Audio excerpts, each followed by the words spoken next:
ചൊവ്വ ഗവേഷണത്തിൽ നിർണായക കണ്ടെത്തലുമായി തിരിക്കുകയാണ് അമേരിക്കൻ ബഹിരാകാശ ഏജൻസിയായ നാസ. ചൊവ്വയിലെ പാറകൾക്കിടയിൽ മഞ്ഞ നിറത്തിൽ ക്രിസ്റ്റൽ രൂപത്തിലുള്ള ശുദ്ധമായ സൾഫറാണ് നാസയുടെ ചൊവ്വ പര്യവേഷണ പേടകമായ മാർസ് ക്യൂരിയോസിറ്റി റോവർ കണ്ടെത്തിയിരിക്കുന്നത്. ഇതാദ്യമായാണ് ചൊവ്വയിൽ ക്രിസ്റ്റൽ രൂപത്തിലുള്ള ശുദ്ധമായ സൾഫറിന്റെ സാന്നിധ്യം സ്ഥിരീകരിക്കുന്നത്.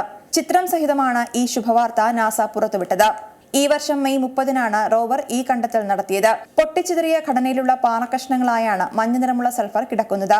സൾഫറും മിനറലുകളും ഏറെയുണ്ടെന്ന് കരുതപ്പെടുന്ന ചൊവ്വയിലെ പ്രത്യേക മേഖലയിൽ 2023 ഒക്ടോബർ മുതൽ ക്യൂരിയോസിറ്റി റോവർ പര്യവേഷണം നടത്തിവരികയായിരുന്നു. ചൊവ്വയിലെ സൾഫേറ്റ് സാന്നിധ്യം വർഷങ്ങൾക്ക് മുൻപേ സ്ഥിരീകരിക്കപ്പെട്ടതാണെങ്കിലും ക്രിസ്റ്റൽ രൂപത്തിലുള്ള സൾഫർ കണ്ടെത്തുന്നത് ഇതാദ്യമായാണ്. ഇപ്പോൾ കണ്ടെത്തിയിരിക്കുന്ന ക്രിസ്റ്റൽ സൾഫറിന് പ്രദേശത്തെ സൾഫർ അടിസ്ഥാനത്തിലുള്ള മറ്റു ധാതുക്കളുമായി ബന്ധമുണ്ടോ എന്ന് നാസയ്ക്ക് ഇപ്പോൾ സ്ഥിരീകരിക്കാനായിട്ടില്ല.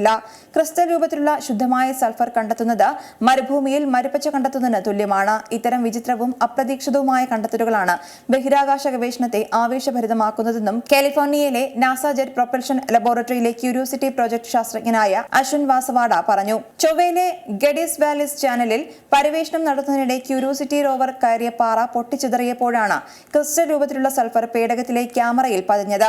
ചൊവ്വയിലെ ശുദ്ധമായ സൾഫറിനെ കുറിച്ചുള്ള കൂടുതൽ വിവരങ്ങൾ പുറത്തുവിട്ടിട്ടില്ല. ഏറ്റവും പുതിയ വാർത്തകളും വിശേഷങ്ങളും വിരൽത്തുമ്പിലറിയാൻ സീ മലയാളം ന്യൂസ് എല്ലാ ഡിജിറ്റൽ പ്ലാറ്റ്ഫോമുകളിലും ലഭ്യം.